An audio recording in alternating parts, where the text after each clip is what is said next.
መታደሻ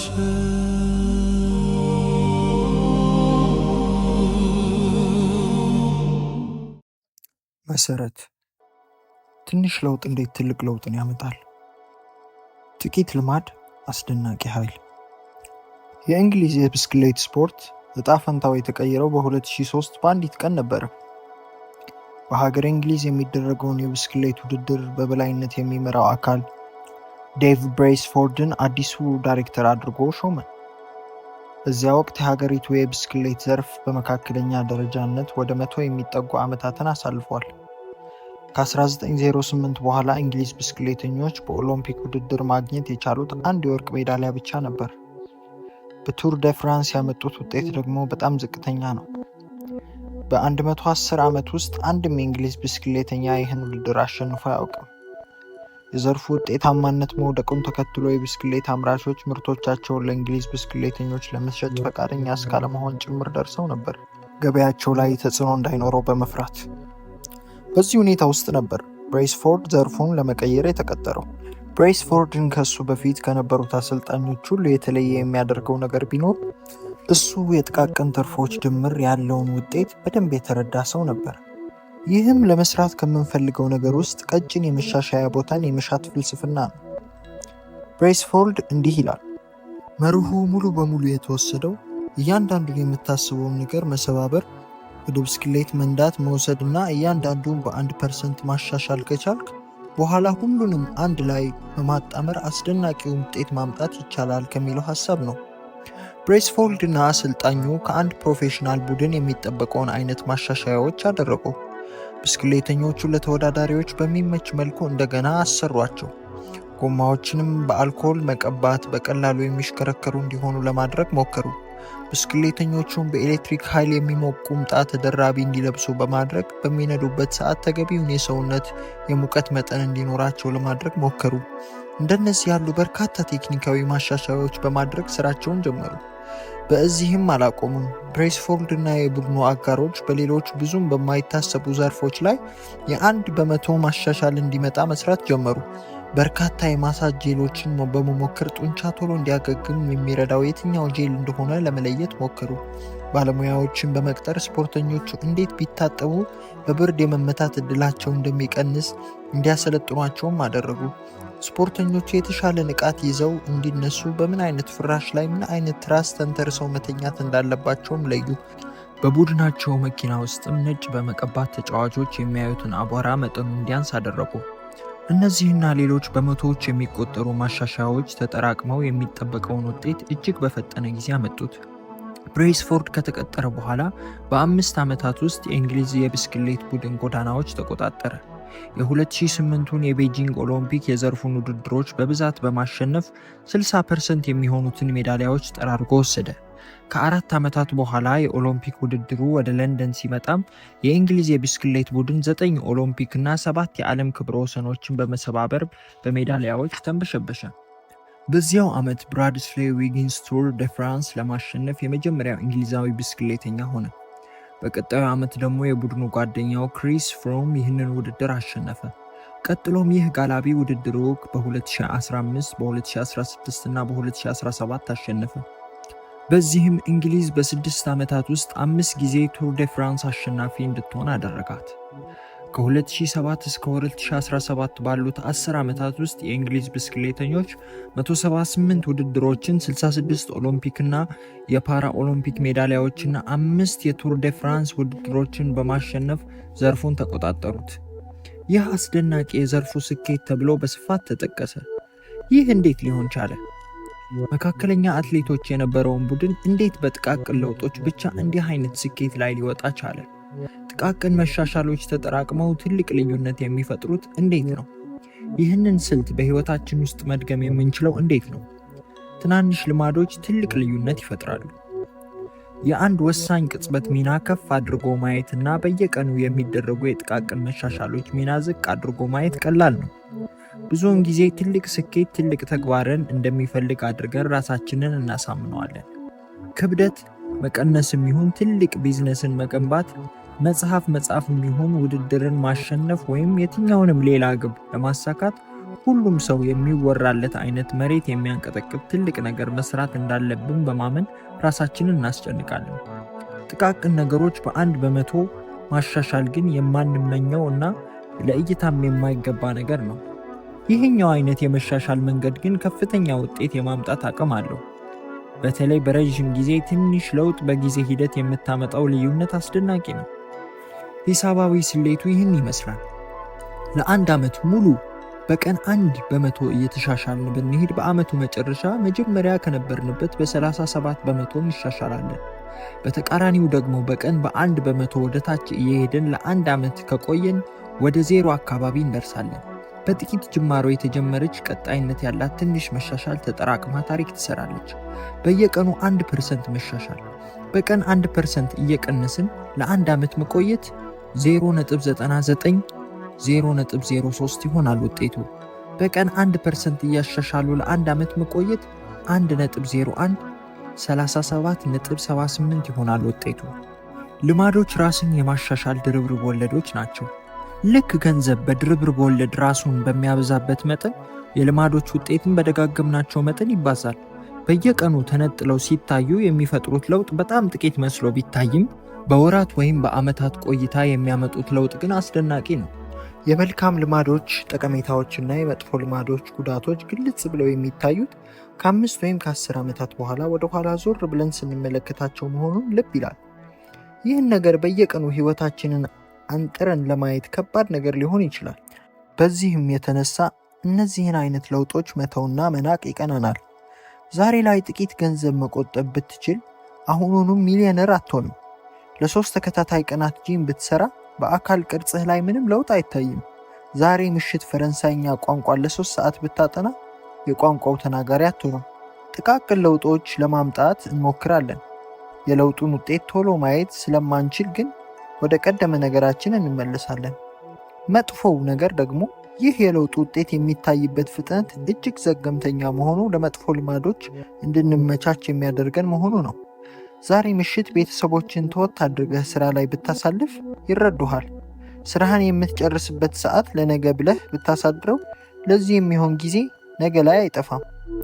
በእነዚህ መንገድ አንዲትን ውሳኔ መተው ብዙም ከባድ ነገር አይደለም። በየቀኑ ችግሮቻችንን በ1% እያባባስን መጥፎ ውሳኔዎችን እየደጋገምን ትንንሽ ስህተቶችን እየሰራንና ጥቃቅን ምክንያቶችን እያበጀን ከሄድን ግን ድምር ውጤታቸው እጅግ የገዘፈና የከፋ ይሆናል። ብዙውን ጊዜ በህይወታችን ውስጥ ለትልቅ ችግር የሚዳርጉንም እነዚያም የምንሰራቸው ችግሮቻችን በ1% የማባባስ ስራዎች ድምር ውጤት ናቸው።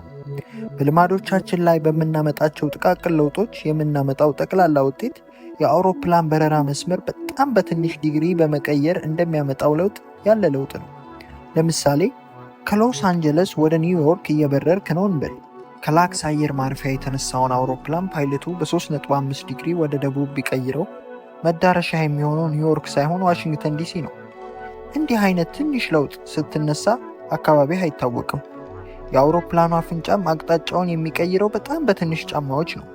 ጉዞ መላው አሜሪካን ሲያካልል ግን መዳረሻህ መጀመሪያ ካሰብከው ቦታ በመቶዎች በሚቆጠሩ ማይሎች ርቀት ላይ ይሆናል። በተመሳሳይ ሁኔታ በየቀኑ ልማዳችን ላይ የምናሳያቸው ጥቃቅን ለውጦች ህይወታችንን ፍጹም የተለየ መዳረሻ ይሰጡታል።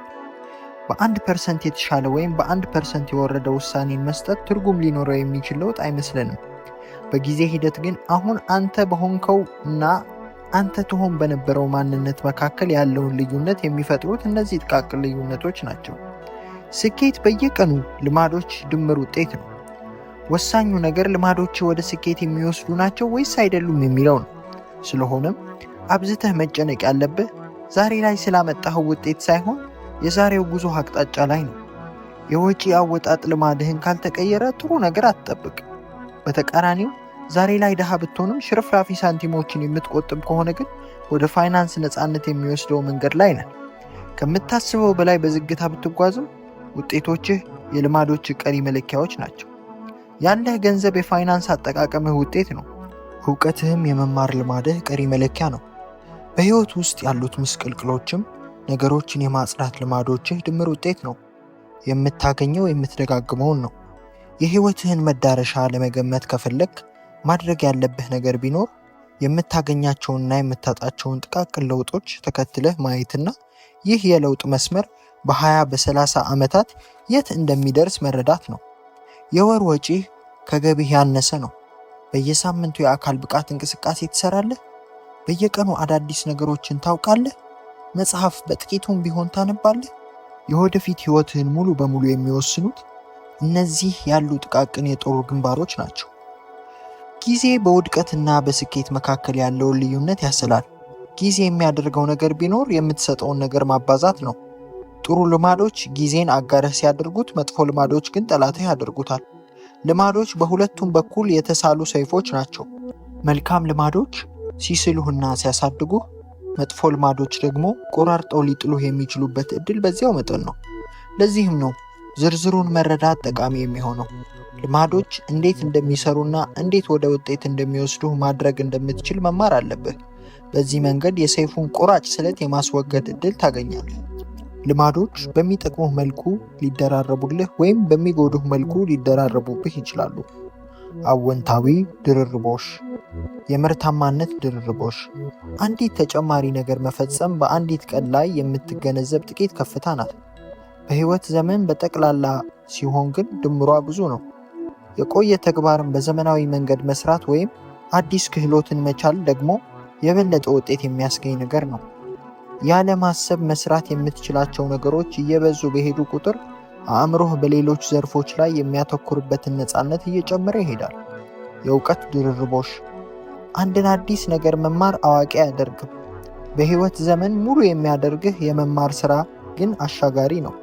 በተጨማሪም የምታነባቸው እያንዳንዳቸው መጽሐፍት አዳዲስ ነገሮችን ከማስተማር አልፈው ስላረጁ ሐሳቦች ያሉ አዳዲስ የአስተሳሰብ መንገዶችንም ያሳዩሃል። ዋረን ቡፌት እንዳለው እውቀት የሚሰራው እንዲህ ነው። ልክ እንደ ድርብርብ ወለድ ሰውን ይገነባል። የግንኙነት ድርርቦሽ። ሰዎች ለአንተ የሚሰጡህ የአንተ ባህሪን ነው። ሌሎችን በረዳህ ቁጥር ሌሎች አንተን ሊረዱህ ይፈልጋሉ። በእያንዳንዷ ግንኙነትህ የተሻለ ጥሩ ሆነህ ለመቅረብ የምታደርጋት ሙከራ በሰፊና በጠንካራ ትስስሮች መረብ ውስጥ ታኖርሃለች። የጭንቀት ድርርቦሽ። በትራፊክ መጨናነቅ መበሳጨት፣ የወላጅነት ኃላፊነቶችን ክብደት፣ መሰነባበት፣ መጠነኛ የደም ግፊት ወዘተ። እነዚህ ነገሮች በተናጠል ልንቆጣጠራቸው የምንችላቸው ነገሮች ናቸው። ለዓመታት ተጠራቅመው ሲደማመሩ ግን ጥቃቅን ጭንቀቶች ትልቅ የጤና ቀውስ ይሆናሉ። የአሉታዊ አስተሳሰቦች መደራረብ። ራስን ጥቅም አልባ፣ የማይረባ ወይም መልከ ጥፉ እያደረግ ባሰብኩ ቁጥር ሕይወትህን በዚያ መንገድ የምትረዳበትን ሁኔታ ታመቻቻለህ። በዚህም በአስተሳሰብ ማነቆ ትጠመዳለህ። ስለ ሌሎች የምታስብበት መንገድ እንደዚያው። አንድ ጊዜ ሰዎችን ራስ ወዳድ፣ ክፉ ወይም ባለጌ አድርገህ ማሰብ ከጀመርክ እንደዚህ አይነት ሰዎች በየመታጠፊያው ታገኛለህ። የብሶት ድርርቦሽ። አመጾች፣ ተቃውሞዎችና ህዝባዊ እንቅስቃሴዎች ብዙውን ጊዜ የአንድን ክስተት ውጤት አይደሉም። ከዚያ ይልቅ እንደዚህ አይነት ነገሮች የሚፈጠሩበት በየቀኑና በየወሩ እየተጠራቀሙ በሚሄዱ ጥቃቅን ብሶቶች ነው። እነዚህ ብሶቶች አንድ ቀን አንድ ምክንያት ሲያገኙ ይቀጣጠላሉ። ትክክለኛ የለውጥ ሂደት ምን ይመስላል? ቤትህ ውስጥ በጠረጴዛ ላይ አንድ በረዶ ቁራጭ አስቀምጠሃል እንበል። ክፍልህ በጣም ቀዝቃዛ ነው። ትንፋሽህም እንኳ በአፍህ ሲወጣ ደመና መስሎ ይታያል። የሙቀት መጠኑ 25 ዲግሪ ነው። ከዚያ ጀምሮ ቀስ በቀስ ክፍልህ መሞቅ ጀመረ። 26፣ 27፣ 28። ፊት ለፊትህ የተቀመጠው የበረዶ ቁራጭ እስካሁን ምንም አልሆነም። 29 ዲግሪ፣ 30 ዲግሪ፣ 31 ዲግሪ። እስካሁን ምንም አልተፈጠረም። ከዚያ 32 ዲግሪ። አሁን በረዶው መቅለጥ ጀመረ። አስቀድሞ ከነበረው ሙቀት ብዙም የጨመረ የማይመስለው የ1 ዲግሪ የሙቀት መጨመር ትልቅ ለውጥን አመጣች። ብዙውን ጊዜ ሁኔታ ቀያሪ ቅጽበቶች ቀደም ብለው የተሰሩ ብዙ ተግባራት ድምር ውጤቶች ናቸው። እነዚህ ተደራራቢ ቅድመ ተግባራት ዋናው ለውጥ ለማምጣት የሚያስፈልገውን አቅም ይገነባሉ። ይህ ሁኔታ በሁሉም ቦታዎች የሚታይ ነገር ነው። ካንሰር የህይወት ዘመኑን 80% የሚያሳልፈው የማይታይ ሆኖ ነው። ከዚያ የሰውነትን አካል የሚቆጣጠረው ግን በወራት ውስጥ ነው። ሸምበቆም መሬት ለመሬት ስሮቹን የሚዘረጋባቸው 5 ዓመታት ውስጥ ብዙም አይታይም። ከዚያ ነው በ6 ሳምንት ውስጥ በአየር ላይ እስከ 90 ጫማ ድረስ ማደግ የሚችለው።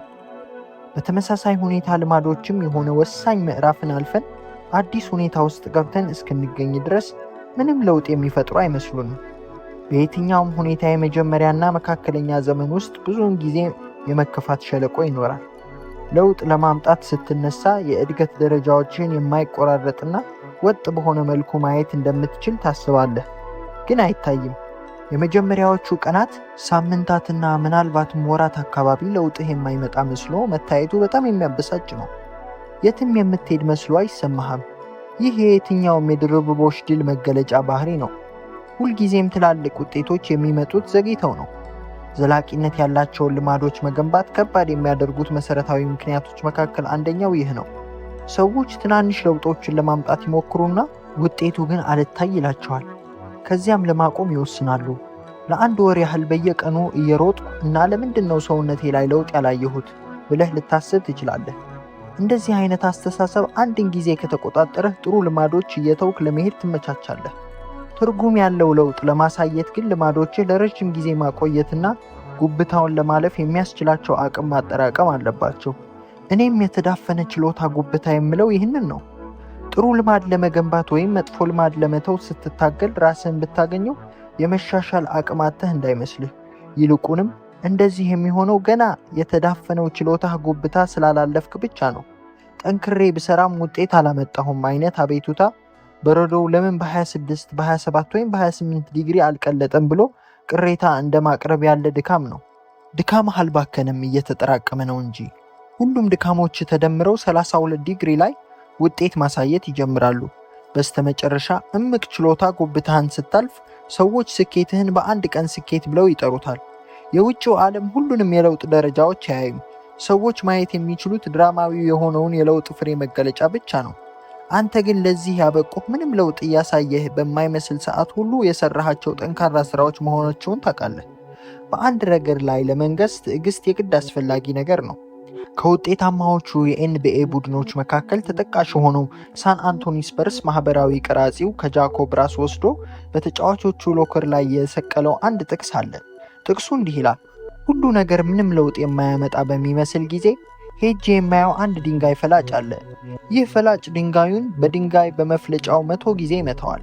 በዚህ ሁሉ ድካም ውስጥ ግን ምንም የመሰንጠቅ ምልክት ድንጋዩ ላይ አይታይም። በ101ኛው ምት ግን ድንጋዩ ለሁለት ይሰነጠቃል።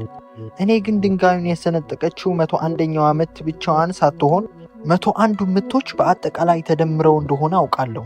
ሁሉም ትላልቅ ነገሮች የሚነሱት ከትናንሽ ጅማሬዎች ነው። የእያንዳንዷ ልማድ ዘር አንዲት ትንሽ ውሳኔ ነች። ይህች ውሳኔ ስትደጋገም ግን ልማድ እያደገና እየጠነከረ ይሄዳል። ስሮቹ እየተስፋፉ ይሄዱና ቅርንጫፍ ማውጣት ይጀምራሉ።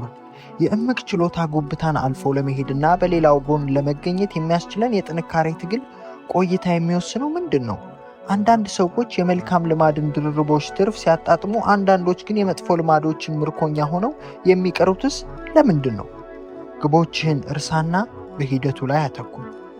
የተለመደው አረዳድ በህይወታችን ውስጥ የምንፈልጋቸውን ነገሮች ለማሳካት ብዙ ጭንቀት የሌለበትና ዘና ያለ ህይወትን ለመኖርና ውጤታማ ህይወትን ለመምራት ቁልፉ ነገር ሊተገበሩ የሚችሉ ግቦችን ማስቀመጥ ነው የሚለው ነው።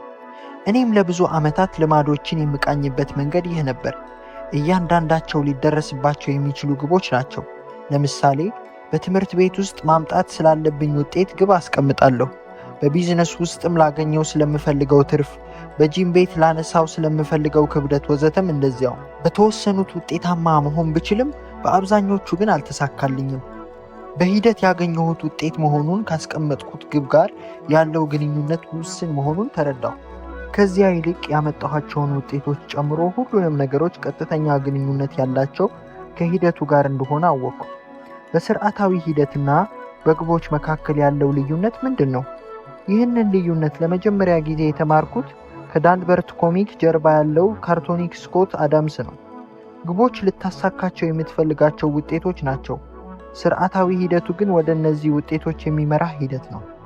አሰልጣኝ ከሆንክ ምናልባት ግብህ ውድድሩን ማሸነፍ ሊሆን ይችላል። ሂደትህ ደግሞ ተጫዋቾችን የምትመለምልበት መንገድ፣ ልምምድ የምታሰራበት መንገድ፣ ምክትል አሰልጣኞችን የምትጠቀምበት መንገድ ወዘተ ናቸው። ስራ ፈጣሪ ከሆንክ ግብህ ባለ ብዙ ሚሊዮን ዶላር ቢዝነስ መገንባት ሊሆን ይችላል።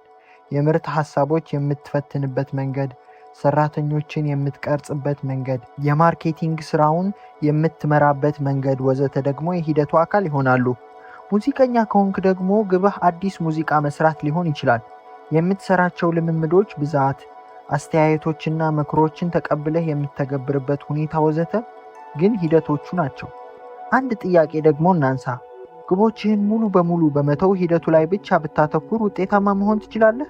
ለምሳሌ አንተ የቅርጫት ኳስ አሰልጣኝ ብትሆንና ውድድሩን የማሸነፍ ግብህ ሙሉ በሙሉ ረስተህ ቡድንህ በየቀኑ የሚሰራው ተግባራዊ ስራ ላይ ብታተኩር ውጤት ልታመጣ ትችላለህ? እኔ ልታመጣ እንደምትችል አስባለሁ። በየትኛውም ስፖርት ውስጥ ግቡ የተሻለ ውጤት ይዞ ማጠናቀቅ ነው። የውጤት ሰንጠረዥን እያዩ ሙሉ የጨዋታ ጊዜዎችን ማሳለፍ ግን ትርጉም የለሽ ነው። ለውጤታማነት የሚያበቃው እውነተኛው መንገድ በየቀኑ ለመሻሻል መጣርና ልዩነት ማሳየት ነው። የ3 ጊዜ ሱፐር ቦል አሸናፊው ቢል ዋሽ እንዳለው ውጤት ለራሱ ይጨነቃል። ለሌሎች የህይወት ዘርፎችም እውነታው ይሄ ነው። የተሻለ ውጤት ማምጣት ከፈለግ ግቦችን መደርደር ችላ በልና ሂደቱ ላይ አተኩር። ምን ማለቴ ነው? ግቦች ምንም ጥቅም የላቸውም እያልኩ ነው? በፍጹም። ግቦችህ አቅጣጫን ለማስቀመጥ በጣም ጠቃሚ ነገሮች ናቸው። ለውጥ ለማምጣት በጣም የሚጠቅመን ግን ሂደቱ ነው። በቂ ስርዓት ሳትቀርጽ ያስቀመጥካቸው ግቦች ላይ ብቻ በማውጠጠን ጊዜ ማሳለፍ ብዙ ችግሮች ይፈጥራል። ችግር 1፣ አሸናፊዎችም ተሸናፊዎችም ተመሳሳይ ግቦች አሏቸው። ግቦችን ማስቀመጥ ለውጤታማዎች በማድላት መድሎ በከፍተኛ ሁኔታ የተጠቃ ነው። ትኩረት የምናደርገው አሸናፊ ሆነው በጨረሱት ወገኖች ላይ ነው። በዚህም የተነሳ ለውጤት ያበቃቸው የተለጠጠው እቅዳቸው እንደሆነ አድርገን እናስባለን። ተመሳሳይ ግቦችን አስቀምጠው ሩጫቸውን በተሸናፊነት የቋጩ ተወዳዳሪዎች ግን አናይም። የትኛውም የኦሎምፒክ ተወዳዳሪ የወርቅ ሜዳሊያውን ማሸነፍ ግቡ ነው። የትኛውም ምሩቅም ስራ ማግኘትን ያልማል። ውጤታማ የሆኑ ውጤታማ ያልሆኑ ሰዎች ተመሳሳይ ግቦች የሚጋሩ ከሆነ በተሸናፊዎችና በአሸናፊዎች መካከል ለተፈጠረው የስኬታማነት ልዩነት ምክንያት ግቦችን ማስቀመጥ አይደለም ማለት ነው። የእንግሊዝ የብስክሌት ቡድን ቱር ደ ፍራንስ እንዲያሸንፍ ያደረገው የማሸነፍ ግቡ አይደለም። ከዚያም በፊት በነበሩት በርካታ ዓመታት ቡድኑ ውድድሩን ማሸነፍ ይፈልግ እንደነበረ መገመት ከባድ አይሆንም። ስለሆነም ግቦች ሁልጊዜም ነበሩ። በኋላ ውጤት ያመጣው ለየት ያለው ነገር በቡድኑ ላይ በየቀኑ መሻሻልን ያመጡ የሂደቱ ሁኔታዎች ናቸው። ችግር 2፣ ግብን ማሳካት ቅጽበታዊ ለውጥ ብቻ ነው። የመኖሪያ ክፍልህ በጣም ስለቆሸሸ ልታጸዳው ግብ አስቀመጥክ እንበል። ጉልበትህን አሰባስበህ ወደ ስራ ከገባህ ንጹህ ክፍል ይኖርሃል በዚያች ቅጽበት። ይሁን እንጂ አስቀድሞም ቆሻሻ ክፍል እንዲኖርህ ወዳደረገው ባህሪ የምትመለስ ከሆነ ክፍልህ እንደገና ይቆሽሻል። እንደገና ለማጽዳትም ሌላ ብርታት መፈለግ ይኖርብሃል። ሂደቱን ባለመቀየርህ ምክንያት በተለያየ ጊዜ ተመሳሳይ ውጤት ስታባረር ትኖራለህ ማለት ነው። ምክንያቱም ሳያስወግዱ ምልክቶቹን ብቻ እንደማከም ነውና። ግብን ማሳካት ህይወትን የሚቀይረው ለቅጽበታት ብቻ ነው። ይህ ስለ መሻሻል ያለ የስሜት ግብረ መልስ ነው። ውጤቶቻችንን ማሻሻል እንደምንፈልግ እናስባለን። ችግሮቻችን ግን ውጤቶቻችን አይደሉም። መቀየር ያለብን ሂደቱንና ስርዓቱን ነው። ምክንያቱም ችግሩን የሚፈጥሩት እነዚህ ነገሮች ናቸው። በውጤት ደረጃ ችግሮችን ብትቀርፍ መቅረፍ የምትችለው በጊዜያዊነት ብቻ ነው። ቀጣይነት ያለው ጥሩ ለውጥ ለማምጣት ከፈለግ ችግሮቹን በሂደት ደረጃ መፍታት አለብህ። ግብአቶችን አስተካክል፣ ውጤቶች ራሳቸውን ያስተካክላሉ። ችግር 3፣ ግቦች ደስተኛነትን ይገድባሉ። ከየትኛውም ግብ ጀርባ ያለው ድብቅ ስሌት አንድ ጊዜ ግቤን ካሳካሁ ደስተኛ ሆናለሁ የሚል ነው። ግቦችን የማስቀደም አስተሳሰብ መሰረታዊ ችግሩ ሌላ ግብ እስክታሳካ ድረስ ደስታን አሽገህ እንድታስቀምጥ የሚያደርግህ መሆኑ ነው። በዚህ ወጥመድ ውስጥ ብዙ ጊዜ ተደናቅፌያለሁ። ለዓመታት ደስታ ማለት ለእኔ ወደፊት የማጣጥመው ገና ያልመጣ በረከት ነበር። ከዚህ ውጭም ግቦች ጭንቀትን ይፈጥራሉ። ወይ ግቦችን ታሳካና ውጤታማ ትሆናለህ፣ ወይ ደግሞ ግቦችን ማሳካት ያቅትህና መከፋት ውስጥ ትኖራለህ። በዚህ መንገድ ደስታን አጥብበው በሚያሳይ ጠባብ አረዳድ አእምሮን ለሁለት ትከፍላለህ። ይህ የተሳሳተ አስተያይ ነው። የህይወትህ ጉዞ የሚጠበቀውን ያህል ትክክለኛው መንገድ የመሄድ እድሉ ዝቅተኛ ነው። ስለሆነም በእውነታው ብዙ የስኬታማነት መንገዶች እያሉ እርካታን ከአንድ ሁኔታ ጋር ብቻ ማስተሳሰር ተገቢ አይደለም። ሂደትን የማስቀደም አስተሳሰብ ማርከሻውን ይሰጠናል። ከውጤቱ ይልቅ በሂደቱ ስትወሰድ ደስተኛ ለመሆን የምትጠብቀው ቀን አይኖርም። ሂደትህ በአግባቡ እየሄደ እንደሆነ ባየህ በየትኛውም ጊዜ ደስተኛ መሆን ትችላለህ። ሂደት ደግሞ በአንድ መንገድ ሳይሆን በብዙ አማራጭ መንገዶች ውጤታማ መሆን ይችላል። ችግር 4 ግቦች ከረጅም ጊዜ እድገት ጋር አይጣጣሙም። ግቦችን የማስቀደም አስተሳሰብ ወይም አሳክቻለሁ ስሜት ዮዮ ኢፌክት ይፈጥራል። ብዙ ሯጮች ለወራት ጠንክረው ይሰራሉ። ልክ ድል አድርገው ከገቡ በኋላ ግን ልምምድ መስራት ያቆማሉ። ከዚያ በኋላ ውድድሩ ሊያነሳሳቸው አይችልም። ድካምህ ሁሉ አንድን ግብ ያማተረ ከሆነ እሱን ካሳካህ በኋላ ሊያነሳሳህ የሚችል ምን ቀሪ ነገር ይኖራል? ለዚህ ነው ብዙ ሰዎች ግባቸውን ካሳኩ በኋላ ወደ ቀደመ መጥፎ ልማዳቸው ሲመለሱ የምናየው። ግብን የማስቀመጥ ጥቅሙ ውድድርን ለማሸነፍ ነው። ሂደትን የመገንባት ጥቅም ግን ጨዋታን እየተጫወቱ ለመቀጠል ነው። እውነተኛ የረዥም ጊዜ ሐሳብ ግቦች ላይ የተመሰረተ አይደለም። ሂደት ማቆሚያ ስለሌላቸው መሻሻሎችና ቀጣይነት ስላላቸው ማሻሻያዎች ነው። እድገት የሚወስነው ዋናው ነገርም የአንተ ቁርጠኝነት ነው። የአቶሚክ ልማድ ስርዓት። ልማዶችን ለመቀየር እየሞከርክ ችግር እየገጠመህ ከሆነ ችግሩ አንተ አይደለህም፣ ችግሩ የሲስተሙ ነው። መጥፎ ልማዶች ራሳቸውን የሚደጋግሙት አንተ ልትቀይራቸው ስላልፈለግክ ሳይሆን የተሳሳተ ሲስተም እየተከተልክ ስለሆነ ነው። በሲስተምህ ደረጃ ትወድቃለህ እንጂ በግቦች ልክ አታሳካም። በአንድ ግብ ላይ ከመመርኮዝ ይልቅ በጠቅላላ ስርዓቱ ላይ ማተኮር የዚህ መጽሐፍ ዋነኛው አከርካሪ ነው። አቶሚክ የሚለው ቃል ጀርባ ካሉ ትልልቅ ትርጉሞች መካከል አንዱም ነው። እስካሁን በተነሱት ሐሳቦች ላይ በመመርኮዝ አቶሚክ ልማዶች ማለት ኢምንት ለውጥ፣ ጥቂት ትርፍና 1% መሻሻል ማለት መሆኑን እንደተረዳህ እገምታለሁ። አቶሚክ ልማዶች ግን የየትኞቹም የቆዩ ልማዶች አይደለም፣ ትንንሾች እንጂ የትልልቅ ስርዓት አካል የሚሆኑት ትንሽ ልማዶች ናቸው። አቶሚክ ሞለኪውሎች የግንባታ ብሎኬቶች የሆኑትን ያክል የአቶሚክ ልማዶችም የአስደናቂ ውጤቶች የግንባታ ድንጋዮች ናቸው። ልማዶች ልክ እንደ ህይወታችን አቶሞች ናቸው።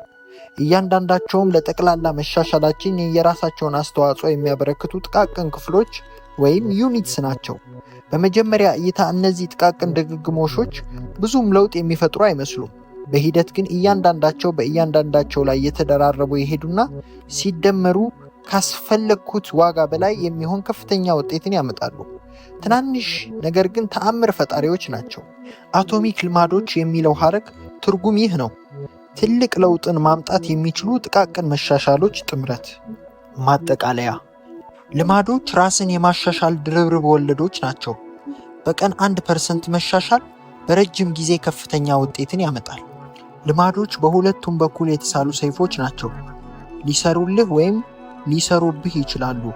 ዝርዝሩን መረዳት የሚጠቅመንም ለዚህ ነው። አንድ ትልቅ ምዕራፍ እስክትሻገር ድረስ የትናንሽ ለውጦች ጥቅም አይታይህም። የየትኛውም ነገር ድርርቦሽ ውጤት የሚመጣው ዘግይቶ ነው። ስለዚህ ትዕግስት አስፈላጊ ነው። አቶሚክ ልማድ የትልቅ ስርዓት አካል የሆነ ልማድ ነው። አቶሞች የሞለኪውሎች ግንባታ ብሎኬት እንደሆኑት ሁሉ አቶሚክ ልማዶችም የትልልቅ ውጤቶች ግንባታ ብሎኬቶች ናቸው። የተሻለ ውጤት ከፈለግ ግቦችህን መደርደርን ቸል በልና ስርዓቱ ላይ አተኩር። በስርዓቶችህ ልክ ትወድቃለህ እንጂ በግብህ ልክ አትነሳም። ልማዶች ማንነትን እንዴት እንደሚቀርጹና ማንነት ልማዶችን እንዴት እንደሚቀርጹ። መጥፎ ልማዶችን መደጋገም ቀላል ነው። ጥሩ ልማዶችን መያዝ ግን ከባድ የሚሆነው ለምንድን ነው? አንዳንድ ነገሮች የየዕለቱን ልማዶች ከማሻሻል በዘለለ ሕይወትህ ላይ የጎላ ሚና ሊኖራቸው ይችላል። ይሁን እንጂ በሚቀጥለው ዓመት በዚህ ሰዓት ተመሳሳይ ነገር እያደረግህ የመገኘት ዕድልህ ከፍተኛ ነው። ጥሩ ልማዶችን ከጥቂት ቀናት በላይ ይዞ መቀጠል ብዙውን ጊዜ ከባድ ይሆናል። ጥሩ ተነሳሽነትና የመረረ ቁርጠኝነት ቢኖርም እውነታው የተለየ አይሆንም። እንደ የአካል ብቃት እንቅስቃሴዎች፣ ሜዲቴሽን፣ ማሳተም፣ የምግብ ማብሰልና የመሳሰሉት ልማዶች ለአንድ ወይም ለ2 ቀን በደስታ የሚደረጉ ናቸው። ከዚህ በኋላ ግን አሰልቺዎች ይሆናሉ።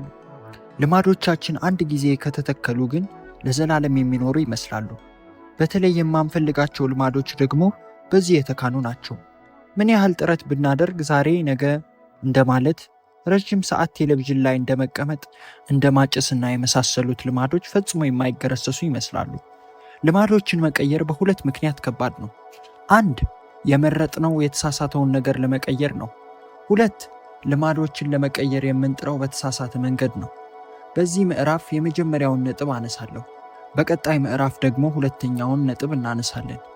የመጀመሪያው ስህተታችንን ለመቀየር የምንጥረው መቀየር የሌለበትን ነገር መሆኑ ነው። የምንለው ነገር ለመረዳት ለውጥ ሊያመጣቸው የሚችላቸውን 3 ደረጃዎች እንዳሉ እናስብ። ልክ እንደ ሽንኩርት ሽፋኖች ውሰዳቸው። ውጤት፣ ሂደት፣ ማንነት። የመጀመሪያው ድራብ ውጤትን መቀየር ነው። ይህ ደረጃ ውጤቶችን መቀየር ላይ የሚያተኩር ነው። ክብደት መቀነስ፣ መጽሐፍ ማሳተብ፣ ውድድርን ማሸነፍ ወዘተ የምታስቀምጣቸው አብዛኞቹ ግቦች ከዚህ ደረጃ ጋር የሚያያዙ ናቸው። ሁለተኛው ድራብ ሂደትን መቀየር ነው። ይህኛው ደረጃ ደግሞ ልማዶችህንና ስርዓትህን መቀየር ላይ የሚያተኩር ነው። ሜዲቴሽን ስራን መላመድ፣ የአካል ብቃት እንቅስቃሴን ማድረግ፣ በየጊዜው መጽሐፍ ወዘተ የምትገነባቸውን አብዛኞቹን ልማዶች የሚያያይዙት ከዚህ ደረጃ ጋር ነው። ሶስተኛውና የውስጠኛው ድራብ ደግሞ ማንነትን መቀየር ነው። ይህ ደረጃ የሚያጠነጥነው በእምነቶችህ፣ በአስተያየቶችህ፣ ለራስ ባለህ ምስል፣ ስለ ሌሎች ባለህ ሚዛን ወዘተ ዙሪያ ነው። አብዛኞቹ እምነቶችህ፣ ግምቶችህ፣ መድሎዎችህ ወዘተ የዚህ ደረጃ መገለጫዎች ናቸው። ውጤቶች ያገኘሃቸው ነገሮች ናቸው። ሂደት ደግሞ የምትሰራቸው ነገሮች ናቸው። ማንነትን ደግሞ እምነቶች ናቸው። ዘላቂነት ያለው ልምድን ወደ መገንባት የ1% መሻሻልን ስለማምጣት ስንመጣ ችግሩ አንደኛው ደረጃ ከሌላኛው ደረጃ የሚሻል ወይም የሚስብ መሆኑ አይደለም። የሁለተኛው ደረጃ ለውጦች በየራሳቸው መንገዶች ጠቃሚዎች ናቸው። ችግሩ ያለው የለውጥ አቅጣጫው ጋር ነው። ብዙ ሰዎች ሊያሳኩት የሚችሉት ነገር ላይ ትኩረት በማድረግ ልማዶቻቸውን ለመቀየር የለውጥ መንገዳቸውን ሊጀምሩ ይችላሉ። ይህም ወደ ውጤት ተኮር ልማዶች ይመራናል። ሌላው አማራጭ ማንነት ላይ ተኮር ልማዶችን መገንባት ነው። በዚህ መንገድ የምንጀምረው ደግሞ ማን መሆን እንደምንፈልግ በመጥቀስ ነው። ሲጋራ ማጨስን እያቆሙ ያሉ 2 ሰዎችን እናስብ። የመጀመሪያው ሰው ሲጋራ የሚሰጠው ሰው እጁን ሲዘረጋለት አመሰግናለሁ፣ አልፈልግም፣ ማጨስ ለማቆም እየሞከርኩ ነው ይላል። ይህ ሲታይ ምክንያታዊ መልስ ይመስላል። ይሁን እንጂ ይህ ሰው የሚመስለው ሌላ ሰው ለመሆን የሚፈልግ አጫሽ ሰውን ነው። ይህ ሰው ተመሳሳይ አስተሳሰቡን እንደያዘ ባህሪውን ለመቀየር ተስፋ የሚያደርግ ሰው ነው ማለት ይቻላል። ሁለተኛው ሰው ደግሞ አመሰግናለሁ፣ አልፈልግም፣ እኔ አላጭስም ብሎ ይመልሳል እንበል። ከመጀመሪያው ሰው ጋር ያለው ልዩነት ትንሽ ነው። ይህ ትንሽ ልዩነት ግን ማንነትን ሌላ መልክ ታስይዛለች። በዚህኛው ሰው ውስጥ ማጨስ የቀደመ ህይወቱ አካል እንጂ አሁን ህይወቱ አካል አይደለም። ስለሆነም የዛሬ ላይ ራሱን እንደማያጨስ ሰው አይቆጥርም። ብዙ ሰዎች ለለውጥ ሲነሱ የማንነት ለውጥን አያስቡም። ብዙዎች የሚያስቡት እንዲህ ነው: ሸንቃጣ መሆን እፈልጋለሁ። ውጤት፣ አመጋገቤን ካስተካከልኩ ሸንቃጣ ሆናለሁ። ሂደት፣ ግቦችን ያስቀምጡና ለግባቸው መሳካት የሚሆናቸውን ስራዎች ይመርጣሉ። ይህንን ተግባራቸውን የሚመራውን እምነት ግን ይዘነጉታል። ራሳቸውን የሚያዩበትን አተያይ አይቀይሩትም። አሮጌው ማንነታቸው አዲሱ ፕላናቸውን እንደሚያመክንባቸው አይረዱም። ከእያንዳንዱ የስርዓት ተግባር በኋላ የእምነት ስርዓቶች አሉ። የዲሞክራሲ ስርዓት የተገነባው እንደ ነፃነት፣ የብዙሃን መሪነት፣ ማህበራዊ እኩልነትና የመሳሰሉ እምነቶች ላይ ነው። የአምባገነንነት ደግሞ እንደ ፍጹም ስልጣን፣ ፍጹም ታዛዥነት ያሉ መርሆች ላይ ተመስርቶ የተገነባ ስርዓት ነው። በዲሞክራሲያዊ ስርዓት ውስጥ የሚመርጡ በርካታ ሰዎችን ለማግኘት ብዙ መንገዶች ይኖራሉ። ይህ የባህሪ ለውጥ በአምባገነንነት ውስጥ ቦታ አያገኝም። ይህ የስርዓቱ ባህሪ አይደለም። ምርጫ በአንድ ስርዓት ውስጥ ምንም ቦታ የሌለው ባህሪ ነው። ስለ ግለሰቦች፣ ስለ ድርጅቶችና ስለ ማህበረሰቦች በሚኖሩ የትኞቹም ጉዳዮች ውስጥ ተመሳሳይ መልክ ያለው ነገር እናገኛለን። ስርዓቱን ቅርጽ ያስያዙ የተወሰኑ እምነቶችና እሳቤዎችን እናያለን። ስርዓቱ ደግሞ ከልማዶች ጀርባ ያለ ማንነት ነው። ከራስ ማንነት ጋር የማይጣጣም ባህሪ ዘላቂነት አይኖረውም። ብዙ ገንዘብ ልትፈልግ ትችላለህ። ማንነትህ ከሚያገኘው በላይ ብዙ የሚያጠፋ ሰው ከሆነ ግን ገንዘብ ማጠራቀም ዘበት እየሆነብህ ይቀራል። ጤናህን ልታሻሽል ትፈልግ ይሆናል። የአካል ብቃት እንቅስቃሴ ከማድረግ ይልቅ ምቾትን የምትመርጥ ከሆነ ግን መዳረሻህ የተስተካከለ ሰውነት ያለው ሰው መሆን አይሆንም። ለመቀየር ያሰብከው ልማድ ያሸከመህን መሰረታዊ አስተሳሰብ ሳትቀይር ልማድህን ለመለወጥ መሞከር ትርፉ ድካም ነው። አዳዲስ ግቦችና አዳዲስ እቅዶች አሉ፣ አንተነትህን ግን አልቀየርክም። የኮሎራዶ ስራ ፈጣሪ ብሬን ክለርክ ታሪክ እዚህ ጋር ጥሩ ምሳሌ ይሆናል። በትውስታዬ ውስጥ ባለው ጊዜ ሁሉ የእጄን ጥፍር በላ ነበር ያለኝ። ክለርክ እንደ ልማድ የጀመርኩት ወጣት እያለው ነበር። ከዚያም ወደማይጠቅም አምልኮ መሰል ባህሪነት አደቀብኝ። አንድ ቀን ጥፍሮቼ የተወሰነ እስከሚያድጉ ድረስ ላለመብላት ወሰንኩኝ። በአእምሮዬ የፍላጎት ኃይል ተጠቅሜ ይህንን ማሳካት ቻልኩ። ከዚያ ክለርክ አንድ አስደናቂ ነገር አደረገ። ጥፍሬን እንድሰራው ሚስቴ እንድትወስደኝ ጠየቅኳት። ሐሳቤ የነበረው ጥፍሬን ለማሰራት ወጪ ማውጣት ከጀመርኩ ከዚያ በኋላ አልበላም የሚል ነበር። የሰራው ግን ለገንዘባዊ ምክንያት አይደለም። የተፈጠረው ነገር ምንድን ነው? ጥፍሬን ስሰራው ለመጀመሪያ ጊዜ በጣም የሚያምር ሆኖ ታየኝ። ጥፍሬን የሰራኝ ሰውም ከምበላው ነገር ውጪ ጥሩ ጥፍር እንዳለኝ ነገረኝ። እኔም በዚህ ኩራት ነገር ተሰማኝ። ይህ ፍጹም ያላመንኩት ነገር ነበር። ቢሆንም ልዩነት ግን ፈጠረ። ከዚያ በኋላ ጥፍሬን በልቼ አላውቅም። በቃ ሳላስበው በጥፍሬ የተሰማኝ ኩራት ጥፍሮቼን በጥርሴ የመብላት ልማዴን እርግፍ አድርጌ እንድተው አደረገኝ። የተነሳሽነት ከፍተኛው መልክ የሚገኘው ልማዶች የማንነታችን አንድ አካል ሲሆኑ ነው። ይህንን የምፈልግ አይነት ሰው ነኝ ማለት አንድ ነገር ነው። እኔ እንዲህ አይነት ሰው ነኝ ማለት ግን ሌላ ነገር ነው። በማንነትህ አንድ አካል ውስጥ ኩራት ከተጨመረበት ከዚህ ጋር የተያያዙ ልማዶችን ለመያዝ ከፍተኛ ብርታት ይሆናል። በፀጉርህ ሁኔታ ኩራት ከተሰማህ ፀጉርህን ለመንከባከብ፣ ለመጠበቅ የሚሆኑ ልማዶችን ለማዳበር ተነሳሽነቱን ይሰጥሃል። በሌሎች የሰውነት ክፍሎችም እንደዚያው። በዚህ መንገድ ኩራት የታከለበት ነገርህን ለመንከባከብ የሚሆኑ ልማዶችን ጠብቆ ለማቆየት ትዋደቃለህ። እውነተኛ የባህሪ ለውጥ በማንነት ለውጥ የሚመጣ ለውጥ ነው። በተነሳሽነት ምክንያት አንድ ልማድ ልንጀምር እንችላለን። አጥብቀን ይዘን መቀጠል የምንችለው ግን የማንነታችን አካል ሲሆን ብቻ ነው። የትኛውም ሰው በሳምንት 2 ጊዜ ጂም ለመግባት ወይም ክብደት የሚያመጡ ነገሮችን ላለመመገብ ራሱን ሊያሳምን ይችላል። ከባህሪው ጀርባ ያለውን እምነት መቀየር ካልቻለ ግን የረዥም ጊዜ ለውጥን ማምጣት አይችልም። መሻሻሎች የአንተነትህ አካል እስካልሆኑ ድረስ ጊዜያዊ ሆነው ነው የሚቆዩት። ግቡ አንድ መጽሐፍ ለማንበብ አይደለም፣ አንባቢ ለመሆን እንጂ። ግቡ ማራቶን ለመሮጥ አይደለም፣ ሯጭ ለመሆን እንጂ። ግቡ መሳሪያ መጫወት መማር አይደለም፣ ሙዚቀኛ ለመሆን እንጂ።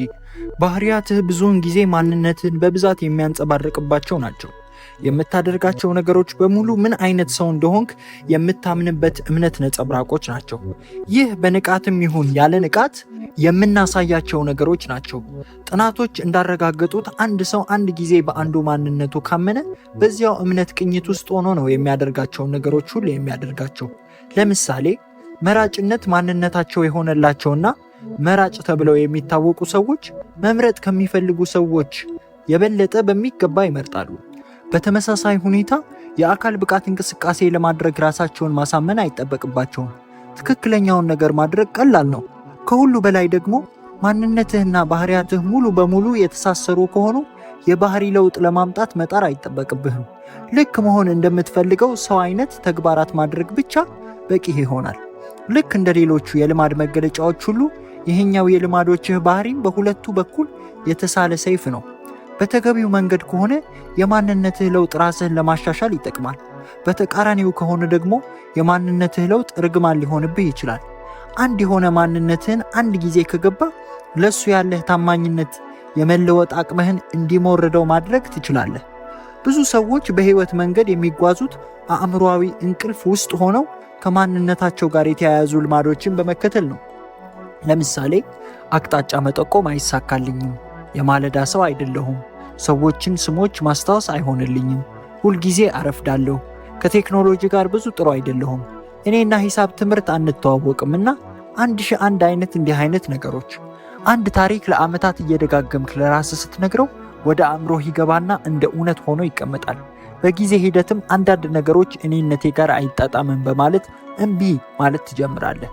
ለራስህ ያለህ ምስል ጠብቀህ እንድታቆይና ከባህሪህ ጋር የሚጣጣም መልኩ እንድትኖር የሚያደርግህ ውስጣዊ ኃይል አለ። ከራስህ ጋር መጣረስ ውስጥ እንዳትገባ የሚያደርግህን መንገድ ሁሉ ትጠቀማለህ። አንድ አስተሳሰብ ወይም ተግባር ከማንነትህ ጋር በጥልቀት በተቆራኘ መጠን ለማስወገድ ከባድ ይሆናል። ምንም ያህል ስህተት ቢሆንም በባህላዊ እምነቶችህ የጋራ ማንነት ማመን ወይም የራሳችንን ስዕል በሚደግፍ መልኩ መንቀሳቀስ የግል ማንነት ምቾቶች ይሰጠናል። በግለሰብም ይሁን በቡድን ወይም በማህበረሰብ ደረጃ ለሚመጣ አወንታዊ ለውጥ እንቅፋት የሚሆንብን ነገር የማንነት ግጭት ነው። ጥሩ ልማዶች ምክንያታዊ ስሜት ይፈጥራሉ። ከማንነትህ ጋር ከተጋጩ ግን ወደ ተግባር ለመሄድ ከባድ ይሆንብሃል። በጣም በመድከምህ፣ በጣም የተጨናነቀ ወቅት ውስጥ በመሆንህ ወይም በሌሎች ምክንያቶች የተነሳ ከዕለታት በአንዲት ቀን ከልማዶችህ ጋር ልትፋታ ትችላለህ። በረጅም ጊዜ ካየነው ግን ልማዶችህን ይዘህ እንዳትቀጥል የሚያደርግህ እውነተኛው ምክንያት ለራስህ ያለህ ምስል ነው። አንደኛው አይነት ማንነት ላይ ብቻ መጣበቅ የምትችለው ለዚህ ነው። እድገት ወይንም ፕሮግረስ እየተወ መሄድን ይጠይቃል። የተሻለውን የአንተነትህን ቅጂ ለመሆን ቀጣይነት ባለው መልኩ እምነቶችህን ማሻሻል፣ ማሳደግ፣ ማስፋፋት ይጠይቃል። ይህ ወደ አንድ ጠቃሚ ጥያቄ ያመጣናል። ያሉህ አመለካከቶችና እምነቶች በአንተ ባህሪያት ላይ ይህን ያህል ሚና ካላቸው መጀመሪያውኑ እነዚህ ነገሮች ከየት የመጡ ናቸው? በትክክል ማንነትን የሚቀረጸው እንዴት ነው? የምትፈልጋቸውን ልማዶችን ለማስወገድ የሚጠቅሙ አዳዲስ ማንነቶች ላይ ትኩረት ማድረግ የምትችለው እንዴት ነው? ባለ 2 ደረጃ ማንነትን የመቀየሪያ ሂደት። ማንነት የሚያድገው ከልማዶችህ ነው። የተወለድከው ዛሬ ላይ ካሉህ እምነቶች ጋር አይደለም። ስለ ራስህ ያሉህን እምነቶች ጨምሮ ሁሉም እምነቶችህ በተሞክሮዎች በሂደት የተጠራቀሙ ናቸው። በአጭሩ ሲገለጽ ልማዶችህ ማንነትን የምትይዝባቸው መንገዶች የሚፈጥሯቸው ነገሮች ናቸው። በየቀኑ ስትጽፍ የፈጣሪነት ማንነትን ትይዛለህ። በየቀኑ ልምምድ ስትሰራ ደግሞ የአትሌቲክ ማንነት እየተላበስክ ነው። አንድን ባህሪ እየደጋገምክ በሄድክ ቁጥር ከዚያ ባህሪ ጋር የተያያዘን ማንነት እየተላበስክ ትሄዳለህ። በእርግጥም ማንነት ወይም አይደንቲቲ የሚለው ቃል የመጣው ኢሰንቲታስ ከሚለው የላቲን ቃል ነው። ቃሉ ማንነት ወይም ቢንግ እና አይደንቲደም የሚሉ ቃላትን ያጣመረ ፍቺ ያለው ነው። አይደንቲደም የሚለው ቃል በተደጋጋሚ የሚል ትርጉም አለው። በመሆኑም ማንነትህ የተደጋግሞሽ ማንነት ነው ማለት ነው። በዚህ ሰዓት ያለህ ማንነት ምንም ይሁን ምን ያመንክበት ራሱን ስላረጋገጠ ነው።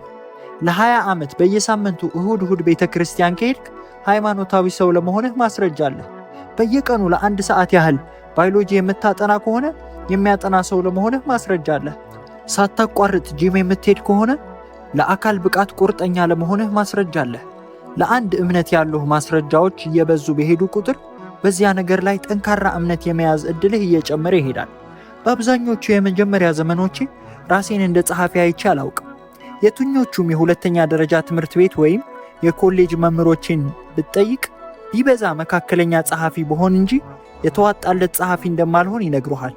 የመጽሐፍ ሥራን ሲጀምር በመጀመሪያዎቹ ጥቂት ዓመታት በየቀኑ ሰኞና ሐሙስ አዳዲስ አርቲክሎችን አሳትም ነበር። ይህ ማስረጃዬ ነው። ይህ ማስረጃዬ እያደገ በሄደ ቁጥር የእኔ ማንነትም ጸሐፊነት እየሆነ መጣ። የጀመርኩት ግን እንደ ጸሐፊ አይደለም። ጸሐፊ የሆንኩት በልማዶቼ ውስጥ ነው። በእርግጥ ልማዶችህ በማንነትህ ላይ ተጽዕኖ የሚያሳድሩ ብቸኞቹ ነገሮች አይደሉም። ይሁን እንጂ በድግግሞሻቸው የተነሳ ከሁሉም የበለጠ ተጽዕኖ ፈጣሪዎች ልማዶች ናቸው። እያንዳንዷ የህይወት ተሞክሮ የራስን ምስል ታሻሽላለች። ይሁን እንጂ አንድ ጊዜ ኳስ ስለመታህ ራስህን እንደ ኳስ ተጫዋች ልታይ አትችልም። አንዲት ስዕል ስለመነጫጨርክም አርቲስት ነኝ ልትል አትችልም። እነዚህን ተግባራት እየደጋገምካቸው ከሄድክ ግን ማስረጃዎች ይጠራቀሙና ለራስህ ያለ ምስል መቀየር ትጀምራለህ። የአንድ ጊዜ ተሞክሮ ውጤቱ የሚጠፋው ወዲያውኑ ነው። በጊዜ ሂደት የሚደጋገም የልምድ ተጽዕኖ ግን ይታተማል። ስለሆነም ማንነትን የሚቀርጹ ማስረጃዎቹን የሚያወጡት ልማዶች ናቸው። በዚህ መንገድ ልማዶችን የመገንባት ሂደት ራስህን የመሆን ሂደት ነው። ይህ ዝግመታዊ ለውጥ ነው። በአንድ ጊዜ ብድግ አድርገን ልንቀይረው የማንችለው ነገር አይደለም። የምንቀይረው በጥቂቱ ልማድ በልማድ ነው። ስለሆነም ሁልጊዜም በጥቃቅን ለውጦች ውስጥ ነው። እያንዳንዷ ልማድ ልክ እንደ ግምት ናት። ሄይ ምናልባት እኔ ይሄን ልሆን እችላለሁ። አንድ መጽሐፍ ከጨረስክ ምናልባት ማንበብ የሚወድ ሰው ልትሆን ትችላለህ። ወደ ጂም የምትሄድ ከሆነ ምናልባት የአካል ብቃት እንቅስቃሴ የምትወድ ሰው ነህ ማለት ነው። ጊታር መጫወትን የምትለማመድ ከሆነ ሙዚቃ የምትወድ ሰው ነህ ማለት ይሆናል። እያንዳንዷ የምታደርጋት ነገር መሆን የምትፈልገው አይነት ሰው ምርጫ ናት። የትኛውም ነጠላ አጋጣሚ እምነቶችን አያሻገርም። እየተጠራቀሙ በሄዱ ቁጥር ግን የአዲሱ ማንነት ማስረጃዎችም እንደዚያውም እየጨመሩ ይሄዳሉ። እውነተኛና ትልቅ ለውጥ በአንድ ጊዜ የሚመጣ ተአምራዊ ለውጥን ከማይፈልግባቸው ምክንያቶች መካከል አንዱ ይህ ነው።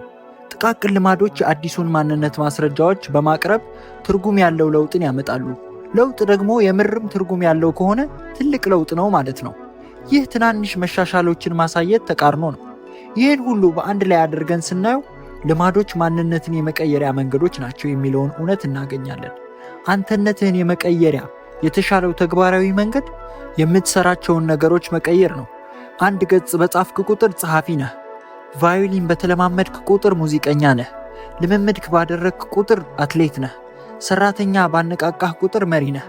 እያንዳንዷ ልማድ ውጤት ከማምጣትን ባለፈ ጥቅም ያለው ነገር ራስህን ማመንን ታስተምርሃለች።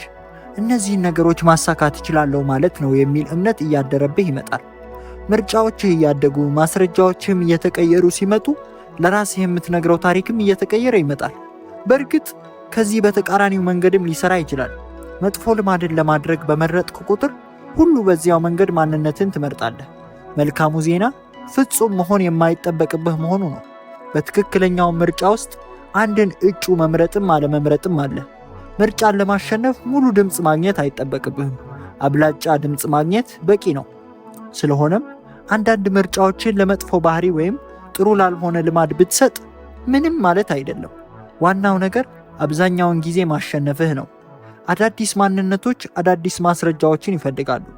ሁልጊዜም የምትሰጠውን ድምፅ በተመሳሳይ እየሰጠህ ከቀጠልክ የምታገኘው ውጤት ያው አስቀድሞ የነበረህን ነገር ነው። ምንም ነገር ካልተለወጠ ምንም የሚቀየር ነገር አይኖርም። ቀላል ነው። የሁለት ደረጃ ሂደት። አንደኛ መሆን የምትፈልገውን አይነት ሰው ወስን። ሁለተኛ ይህንኑ በጥቃቅን ነገሮች ለራስህ አረጋግጥ። በመጀመሪያ ማን መሆን እንደምትፈልግ ወስን። ይህ በሁሉም ደረጃ ይሰራል። በግለሰብ፣ በቡድን፣ በማህበረሰብ እንዲሁም በሀገር ደረጃም እንደዚያው ነው። ልትቆምለት የምትፈልገው ነገር ምንድን ነው? መርሆችና እሴቶችህ ምንድን ናቸው? መሆን የምትፈልገው ማንን ነው? እነዚህ ትልልቅ ጥያቄዎች ናቸው። ብዙ ሰዎች የት መጀመር እንዳለባቸው አያውቁም። የሚፈልጉትን ውጤት ግን ያውቃሉ። ይህ መጥፎ አይደለም። ከውጤቱ ጀምረህ ወደ ኋላ በመስራት መሆን የምትፈልጋቸውን ውጤቶች የሚያገኘውን አይነት ሰው ስራ። እኔ የምፈልጋቸው ውጤቶች ማግኘት የሚችለው ምን አይነት ሰው ነው ብለህ ራስን ጠይቅ። ለምሳሌ መጽሐፍ መጻፍ የሚችለው ምን አይነት ሰው ነው? ምናልባት ወጥነት ያለውና ሊተማመኑበት የሚችሉበት አይነት ሰው ሊሆን ይችላል። አሁን ትኩረትህ መጽሐፍ ከመጻፍ ውጤት ተኮር፣ ወጥነት ወዳለውና ሊተማመኑበት ወደሚችሉ ሰው ማንነት ተኮር ይዞራል። ይህ ሂደት ደግሞ የሚከተሉትን ወደሚመስሉ እምነቶች ይመራል። እኔ ለተማሪዎች የሚቆም አይነት መምህር ነኝ። እኔ ለእያንዳንዳቸው ታካሚዎች የሚፈልጉትን ጊዜና ርህራሄ የሚሰጥ አይነት ዶክተር ነኝ። እኔ ለሰራተኞች ጥብቅና የሚቆም አይነት መሪ ነኝ። መሆን የምትፈልገውን ሰው ማንነት አንድ ጊዜ ከወሰንክ በኋላ የፈለግከውን ማንነት ለማምጣት የሚጠቅሙህን ትናንሽ ደረጃዎች መራመድ መጀመር ትችላለህ። የማንነት ተኮር ልማዶች ጽንሰ ሐሳብ ወደ ሌላው የመጽሐፍ ነጥብ የግብረ መልስ ቀለበት የሚመራን አንዱ የመንደርደሪያ ሐሳብ ነው።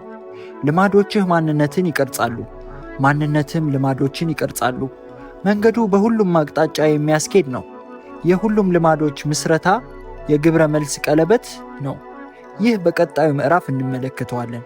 እሴቶችህ፣ መርሆችህና ማንነትህ ከውጤትህ ይልቅ ቀለበቱን እንዲገፉ ማድረግ ግን ጠቃሚ ነው። ሁልጊዜም ትኩረት ማድረግ ያለብህ የሆነ አይነት ውጤት በማምጣት ላይ ሳይሆን የምትፈልገውን ውጤት ማግኘት የሚችል ሰው መሆን ላይ ነው። ልማዶችን ወሳኝ የሚያደርጓቸው እውነተኛ ምክንያት። የማንነት ለውጥ የልማድ ለውጥ የሰሜን ኮከብ ነው። ቀሪው የዚህ መጽሐፍ ክፍሎች የምትፈልገው ደረጃና ዘርፍ ሁሉ የተሻሉ ልማዶችን ለመገንባት የሚያስችሉህን የደረጃ በደረጃ ስልቶች ያቀርባል። እውነተኛው ጥያቄ ግን መሆን የምትፈልገውን አይነት ሰው እየሆንክ ነው የሚለው ነው።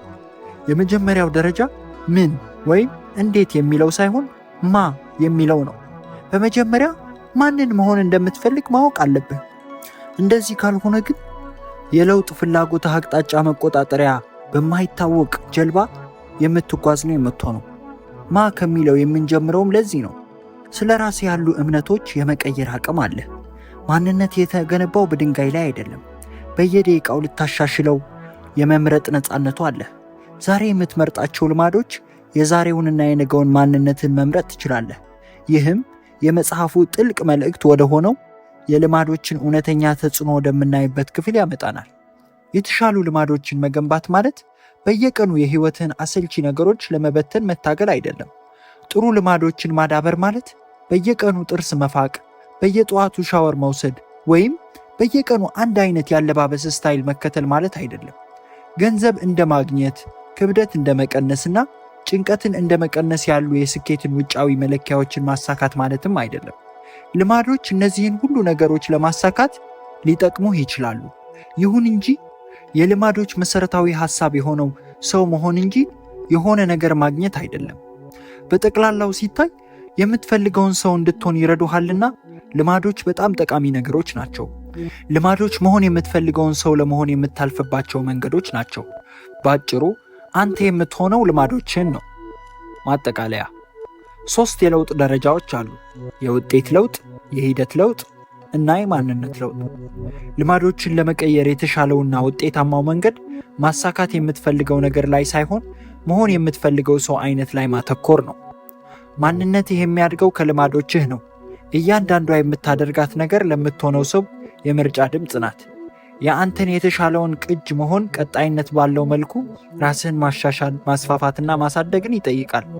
ልማዶችን በጣም ወሳኝ የሚያደርጋቸው እውነተኛው ምክንያት ጥሩ ውጤት የሚያመጡ መሆናቸው ሳይሆን በእርግጥ ይህንንም ማድረግ ይችላሉ፣ ስለ ራስህ ያለህን እምነት እንድትቀይር የሚያደርጉ መሆናቸው ነው። ልማዶችን በ4 ደረጃዎች መገንባት። የሥነ ልቦና ባለሙያ የሆነው ኤድዋርድ ቶንዳይክ በ1898 ልማዶችን እና ባህሪያትን የሚመሩትን ሕግጋት የምንረዳበትን መረዳት መሠረት የጣለ ጥናት አድርጎ ነበር። ቶንዳይክ በወቅቱ የፈለገው የእንስሳት ባህሪያትን ማጥናት ነበር። በድመቶች ላይ እያንዳንዳቸውን ድመቶች እሱ የእንቆቅልሽ ሳጥን ባላቸው ቦታ ውስጥ ያስቀምጣቸዋል። ሳጥኑ የተሰራው ድመቶች የሆነች ነገርን ሳብ በማድረግ የሆነች ነገርን ጫን በማለት ወይም የሆነ ነገር ላይ በመውጣት በበር በኩል መውጣት እንዲችሉ ተደርጎ ነው። በሩ ከተከፈተላቸው ፊት ለፊታቸው ምግብ የያዘ ጎድጓዳ ሳህን ስለተቀመጠላቸው ወደዚያ ይሮጣሉ። አብዛኞቹ ድመቶች ገና በሳጥኑ ውስጥ እንዲገቡ ከተደረገበት ቅጽበት ጀምሮ ቶሎ መውጣት ይፈልጋሉ። አፍንጫቸውን ተጠቅመው ጠርዝ ጠርዙን ይተሻሻሉ። በክፍት ቦታዎች ውስጥ እጅ እግራቸውን ወደ ውጪ ይሰዳሉ። ከውጭ ያሉ ቁሳቁሶችን ለመያዝ ይታገላሉ፣ ወዘተ። ከትንሽ መፍጨርጨር በኋላ በሩ እንዲከፈት የሚያደርገውን ነገር ይነኩና ይወጣሉ። አጥኚው ብዙ ሙከራዎች ካደረገ በኋላ የእያንዳንዱን ድመቶች ባህሪያት ለመረዳት ሞከረ። መጀመሪያ አካባቢ ድመቶቹ በሳጥኑ ውስጥ የሚንቀሳቀሱት በዘፈቀደ ነው። ልክ በሩ ሲከፈት ግን የመማር ሂደት ፕሮሰስ ኦፍ ለርኒንግ ይጀምራል። ቀስ በቀስ ድመቶቹ በሩ የሚከፍተውን ቁልፍ መጫን ከሳጥኑ ከማምለጥና ምግቡን ከማግኘት ጋር ማያያዝ ጀመሩ። ከ20 እና ከ30 ሙከራዎች በኋላ ይህ ባህሪ አውቶማቲክ ሆነ። ድመቶቹ ልክ ሳጥኑ ውስጥ እንደገቡ ቁልፉን ተጭነው ከሳጥኑ ለማውጣት የሚፈልጉት ጥቂት ሴኮንዶች ብቻ ሆነ። ለምሳሌ ያህል በጥናት ውስጥ እንደተመለከትነው ድመት 12 ይህንን ለማድረግ በየደረጃው የወሰደባት ሰዓት እንደሚከተለው ነው። በመጀመሪያ 16 ሰከንድ፣ በኋላ 30፣ 60፣ 15፣ 28፣ 20፣ 30፣ 22፣ 11፣ 5፣ 12፣ 10፣ 14፣ 10፣ 8፣ 8፣ 5፣ 10፣ 8፣ 6፣ 6፣ 7 ሴኮንዶች ብቻ ነበር የፈጀባት። በመጀመሪያዎቹ 3 ሙከራዎች ድመቷ መውጣት የቻለችው በአማካኝ 1.5 ደቂቃ ፈጅታ ነው። በመጨረሻዎቹ 3 ሙከራዎች ለመውጣት የፈጀባት ጊዜ ግን በአሳማኝ 6.3 ሴኮንድ ብቻ ነው። በየሙከራው ድመቶቹ የሚሰሯቸው ስህተቶች እያነሱ ተግባሮቻቸው ግን የበለጠ ፈጣንና አውቶማቲክ እየሆኑ ይሄዳሉ። ድመቶች በሂደት ተመሳሳይ ስህተትን ደግሞ ከመስራት ይልቅ በቀጥታ ወደ ውጤቱ ወደ መፍትሄው መሄድን እየተማሩ ይሄዳሉ። የጥናቱ ባለቤት ከጥናቱ በመነሳት የመማር ሂደትን እንዲህ በማለት አስቀምጦታል። ጣፋጭ ውጤት የሚያመጡ ባህሪያት ከፍተኛ የመደጋገም አዝማሚያ ሲኖራቸው፣ ውጤታቸው የማያስደስት የሆኑ ባህሪያት ግን የመደጋገም እድላቸው ከፍተኛ ነው። ይህ ጥናት በሕይወታችን ውስጥ ልማዶች እንዴት እንደሚፈጠሩ ለማጥናት የሚሆነውን ትክክለኛ መነሻ አስቀምጦልናል። ልማዶች ምንድን ናቸው? አእምሯችን ልማዶችን የሚያዳብረው ስለምንድን ነው? ለሚሉት ለመሳሰሉት ጥያቄዎች መልስ የሰጠም ነበር። አእምሯችን ልማዶችን የሚገነባው ለምንድን ነው? ልማድ ማለት አውቶማቲክ እስኪሆን ድረስ በበቂ ሁኔታ የተደጋገመ ባህሪ ማለት ነው። ይህ ልማዶችን የመገንባት ሂደት የሚጀምረው በመሞከርና በመሳሳት ነው። በሕይወት ውስጥ አዲስ ነገር ባጋጠመህ ጊዜ ሁሉ አእምሮህ ውሳኔ መወሰን አለበት። አንድ ችግር ለመጀመሪያ ጊዜ ሲመጣብህ እንዴት እንደምትወጣው አታውቅም። ልክ እንደ ቶንዳይክ ድመቶች ያንንም ትሞክራለህ። በዚህ ጊዜ አእምሮ ውስጥ የሚካሄዱ የተቃወሱ እንቅስቃሴዎች ብዙ ናቸው። ምን ማድረግ እንዳለብህ ለመወሰን ሁኔታዎችን በጥንቃቄ ትመረምራለህ። በርካታ አዳዲስ መረጃዎች ወደ አእምሮህ በማስገባት ትርጉም ያለው ነገር እንዲሰጥ ለማድረግ ትፍጨርጭራለህ። አእምሮህም ከነዚህ ሁሉ ውስጥ የተሻለውን ለመጠቀም ተጨናንቆ ይሰራል። በሂደት ልክ ቁልፉን እንደተጫኑት ድመቶች ወደ መፍትሄው አካባቢ ትረግጣለህ። ለምሳሌ የመደበር ስሜት ሲቆጣጠርህ ትንሽ ብትሮጥ የሚያረጋጋህ መሆኑን ታውቃለህ። ቀኑን ሙሉ ሰርተህ አእምሮ ስለዛለ የቪዲዮ ጌሞችን ብትጫወት ዘና እንደሚያደርግህ ትማራለህ። መፍትሄዎችን ትፈልጋለህ። በስተመጨረሻም ሽልማትን ትቀበላለህ። ወዳልጠበቅከው ሽልማት ስትደርስ ለቀጣይ አቅጣጫ ስልትህን ታሻሽላለህ። አእምሮህም ከሽልማቱ በፊት የነበሩትን ሁነቶች ሁሉ ቦታ ማስያዝ ይጀምራል። ይህ ከሁሉም የሰው ባህሪያት ጀርባ ያለው የግብረ መልስ ቀለበት ፊድባክ ሉፕ ነው። መሞከር፣ መውደቅ፣ መማር፣ በቀጥታ መሞከር፣ በልምምድ ብዛት ጠቃሚ ያልሆኑትን እንቅስቃሴዎች እየጠፉ ጠቃሚ የሆኑት ግን እየተደጋገሙ ይሄዳሉ። ይህ የልማድ ምስረታ ነው።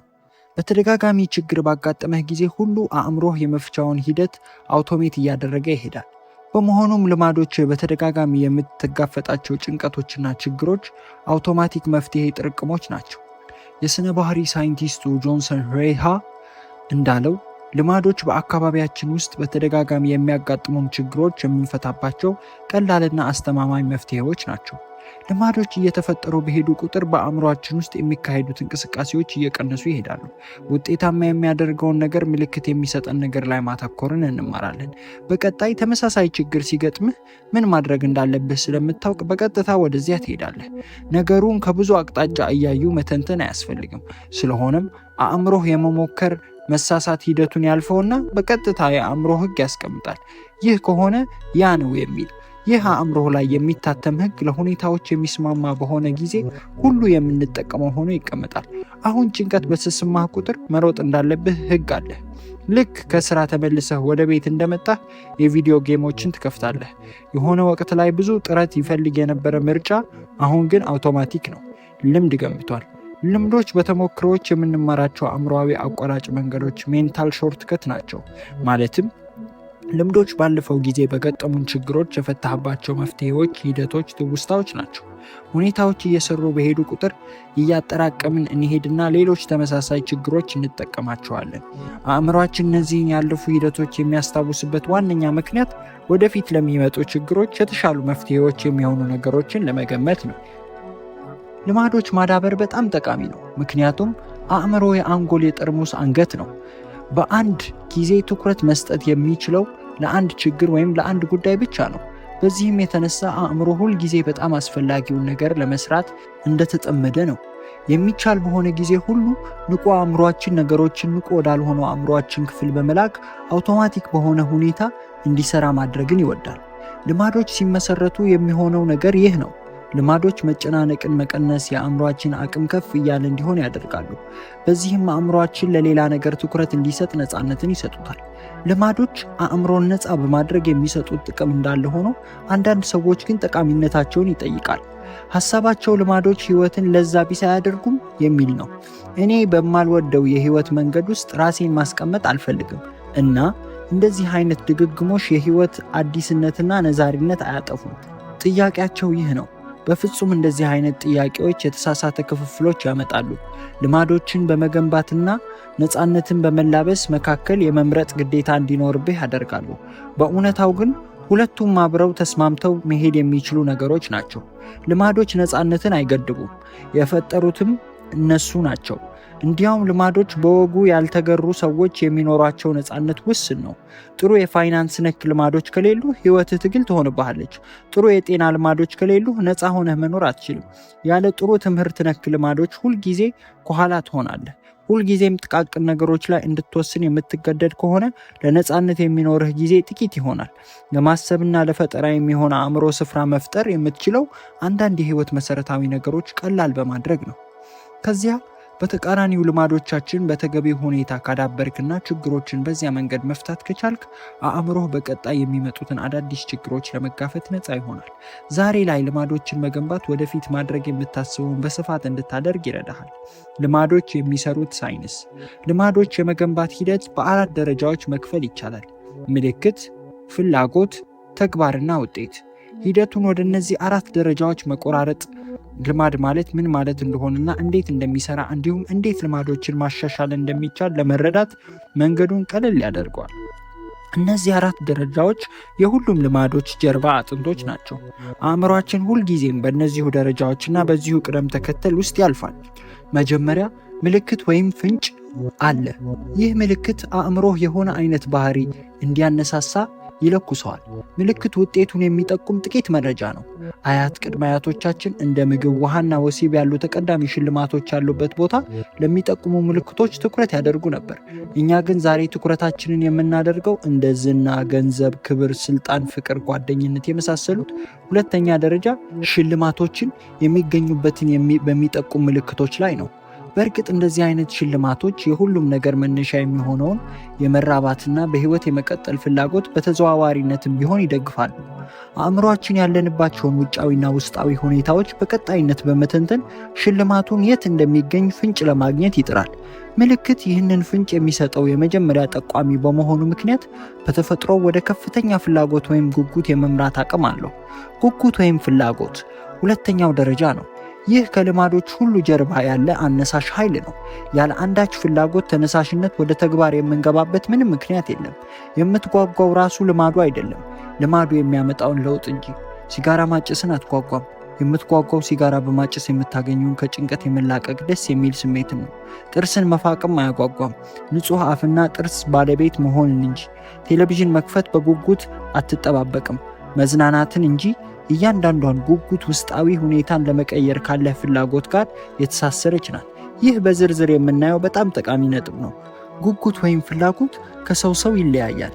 በጽንሰ ሐሳብ ደረጃ የትኛውም ሽራፊ መረጃ ፍላጎትን ያነሳሳል።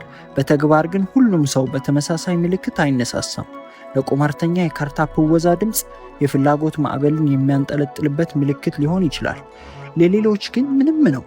ምልክቶች እስካልተተረጎሙ ድረስ ትርጉም የለሽ ነገሮች ናቸው።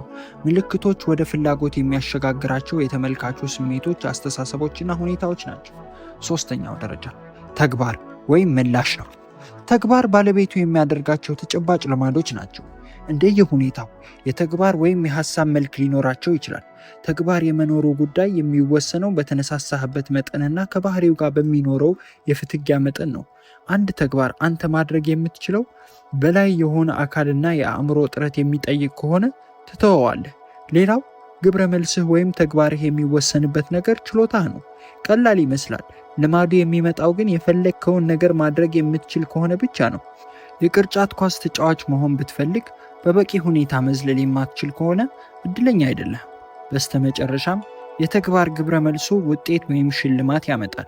ሽልማቶች የየትኞቹም ልማዶች የመጨረሻ ግቦች ናቸው። ምልክቶች ሽልማቶችን ስለማሳየት፣ ጉጉት ሽልማቱን ስለመፈለግ ሲሆኑ፣ ተግባራዊ ግብረ መልስ ግን ሽልማቱን ስለመውሰድ ነው። ሽልማቶችን የምናሳድደው 2 ጥቅሞች ስላላቸው ነው። አንደኛ ያረኩናል፣ ሁለተኛ ያስተምሩናል። የሽልማት የመጀመሪያው ጥቅም ጉጉታችንን ማርካት ነው። አዎ፣ ሽልማቶች በራሳቸው ጥቅም ይሰጣሉ። ምግብና ውሃ በህይወት ለመኖር የሚያስፈልጉን ኃይል ይሰጡሃል። ማስታወቂያ መስራት የተሻለ ክብርና ገንዘብን ያመጣል። የአካል ቅርጽን መጠበቅ ጤናህን ያስተካክላል። ከሁሉም ቀድሞ የሚመጣው ጥቅም ግን ሽልማት የመብላት ወይም የማሸነፍ ፍላጎትህና ጉጉትህን ማርካት ነው። ለቅጽበቱም ቢሆን በጉጉት ከመቃጠል የመውጣት እርካታን ይሰጣል። ሁለተኛ፣ ሽልማቶች ለወደፊት የትኞቹን ተግባራት ማስታወስ እንደሚጠበቅብን ያስተምሩናል። አእምሯችን ሽልማት አነፍናፊ ነው። በህይወት መንገድ ስትጓዝ አነፍናፊው የነርቭ ስርዓት የምትፈልጋቸውንና የሚያረኩህን ነገሮች በቀጣይነት በመፈለግ ይጠመዳሉ። የእርካታና የመከፋት ስሜቶች አእምሯችን ጠቃሚ በሆነና ጠቃሚ ባልሆኑ ተግባራት መካከል ለመለየት የሚደረገው ተግባራዊ ግብረ መልስ ስነ ስርዓት አካል ናቸው። ሽልማቶች የተግባርን ቀለበት በመሙላት የልማዶችን ክበብ ሙሉ ያደርጉታል። የትኛውም ከ4 ደረጃዎች መካከል በአንዱ ላይ ጠቃሚ መሆን ያልቻለ ባህሪ ልማድ መሆን አይችልም። ምክንያቱም ካጠፋኸው ልማድ መቼም አይጀምርም። ጉጉትህን ከነጠቀህ ደግሞ ወደ ተግባር ለመሻገር የሚሆን ተነሳሽነት አታገኝም። ባህሪውን ከባድ የሚያደርገው ልተገብረው አትችልም። ሽልማቱ ፍላጎትህን ማርካት ካልቻለ ይህንን ተግባር ደግመህ የምታደርግበት ምክንያት አይኖርም። የመጀመሪያዎቹ 3ቱ ደረጃዎች ሳይኖሩ ባህሪ አይኖርም። ያለ 4ቱ ደረጃዎች ደግሞ ባህሪው ሲደጋገም ልማድ ሊሆን አይችልም። የልማድ ቀለበት ምልክት ወይም ፍንጭ፣ ጉጉት ወይም ፍላጎት፣ ተግባር ወይም ግብረ መልስ፣ ሽልማት ወይም ውጤት። ሲጠቃለል ምልክት ጉጉትን ያነሳል፣ ጉጉት ተግባርን ያነሳል፣ ተግባርን ሽልማትን ያመጣል። እነዚህ 4 ደረጃዎች በጋራ ኒውሮሎጂካል ግብረ መልስ ቀለበት ይፈጥራሉ። ምልክት፣ ጉጉት፣ ግብረ መልስ፣ ሽልማት። ምልክት፣ ጉጉት፣ ተግባር፣ ሽልማት። በስተመጨረሻም ይህ አውቶማቲክ ባህሪያትን ይፈጥራል። ይህ ክበብ የልማድ ቀለበት ሃቢት ሉፕ ይባላል። ይህ የአራቱ ደረጃዎች ሂደት በድንገት የሚከሰት ነገር አይደለም። በእያንዳንዷ የህይወት ቅጽበት ውስጥ የሚሰራና ንቁ የሆነውን ማለቂያ የሌለውን ቀለበት ነው። አሁን በዚች ቅጽበትም እንኳን አእምሯችን ሁልጊዜም አካባቢውን ይቃኛል። በቀጣይ ምን ሊሆን እንደሚችል ይመረምራል። ከውጤቶች ለመማር ይጥራል። ይህን ሂደት በሙሉ የሚያልቀው በሽርፍራፊ ሴኮንዶች ውስጥ ነው። ካለፈው ቅጽበት ውስጥ ምን እንደታሸገ ሳናውቅ እንኳ ደጋግመን እናደርገዋለን። እነዚህ አራት ደረጃዎች በሁለት ዙሮች ምዕራፎች መክፈል እንችላለን። የችግር ምዕራፍና የመፍትሄ ምዕራፍ ብለን። የችግር ምዕራፍ ምልክትና ጉጉትን ይይዛል። ይህም የሆነ ነገር መቀየር እንዳለበት የምታውቅበት ደረጃ ነው። መፍትሄ ምዕራፍ ደግሞ ተግባራዊ ግብረ መልስና ሽልማት ይይዛል። ይህ ደግሞ አስፈላጊውን እርምጃ ወስደህ ፍላጎትን የምታሳካበት ምዕራፍ ነው። ሁሉም ባህሪያት የሚመሩት ችግርን በመፍታት ፍላጎት ነው። አንዳንድ ጊዜ ችግሩ ያየውና መሆን የምንፈልገው ጥሩ ነገር ሊሆን ይችላል። በየትም ይሁን በየት የየትኛውም ልማድ ጥቅም የሚያጋጥመን ችግር መፍታት ነው። በቀጣይ ገጽ ባለው ሰንጠረዥ ይህንን ሀሳብ በተግባራዊ ህይወት ውስጥ ምን እንደሚመስል እናያለን። ወደ ጨለማ ክፍል ውስጥ ስትገባ ማብሪያ ማጥፊያ የምትነካበትን ሁኔታ አስብ።